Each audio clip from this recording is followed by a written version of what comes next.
संपत्ति खरीदते समय हम जो अनुबंध पत्र बनवाते हैं उसमें हमें किन बातों का ध्यान रखना चाहिए? देखिए, भूमि प्लाट या किसी प्रकार की संपत्ति खरीदते समय आपको जो अनुबंध पत्र बनवाना है उसमें आपको विशेष चीज़ों का ध्यान रखना है। जैसे कि दोनों पक्षकारों के पते वर्तमान में वह कहाँ निवास कर रहे हैं वो पूरा पता होना चाहिए, उसमें इंक्लूड होना चाहिए। और रजिस्ट्री में आप किस पते पर वह निवास करते थे वह पता भी आप उसमें डलवाइए। और थोड़ा चेक करके भी आइए कि उस पते पर वह निवास करते भी हैं या नहीं करते हैं। उनका मोबाइल नंबर ज़रूर उसमें ऐड करवाइए, कोई भी एक आईडी डलवा दीजिए। और संपत्ति का संपूर्ण विवरण उसके अंदर होना चाहिए, जैसे कि संपत्ति कहाँ स्थित है, उसकी दिशाएं, चारों दिशाएं कौन कौन सी हैं, दिशाएं परिवर्तित हुई हैं, रजिस्ट्री के समय कोई और दिशाएं थीं और अभी कुछ और दिशाएं हैं तो परिवर्तित दिशाएं डालिए। और हो सके तो पूर्व दिशाओं का वर्णन कीजिए और वर्तमान दिशाओं का दोनों का अलग अलग वर्णन कर दीजिए। तो उसका खसरा नंबर भी उसमें इंक्लूड कराना। कोई खसरा नंबर कई बार परिवर्तित हो जाता है रिनंबरिंग सूचियों के द्वारा।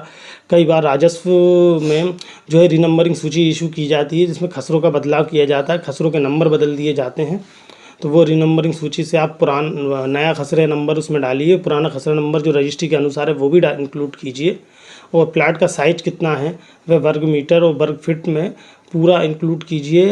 और भूमि है यदि तो उसका कितने हेक्टेयर और उसमें कितना एकड़ हो रहा है वो पूरा का पूरा आप दर्शाइए। लोग बहुत लंबा समय ले लेते हैं।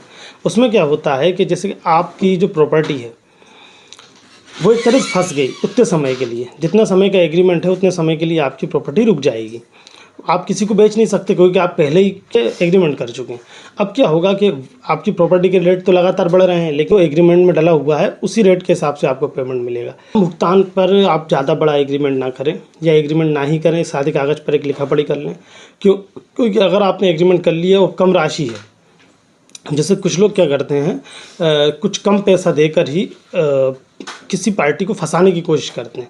क्यों? अगर यदि आपने कम रेट पर कम पैसे लेकर उससे एग्रीमेंट कर लिया और वो समय आपने डाल दिया, उस समय के बाद भी वो आपको परेशान कर सकता है कि हमने इनसे रजिस्ट्री करने का बोला था और उन्होंने रजिस्ट्री नहीं कराई। कई सारे ऑप्शन वो ला सकता है बीच में, इसलिए कम पैसे में कभी भी ना करें।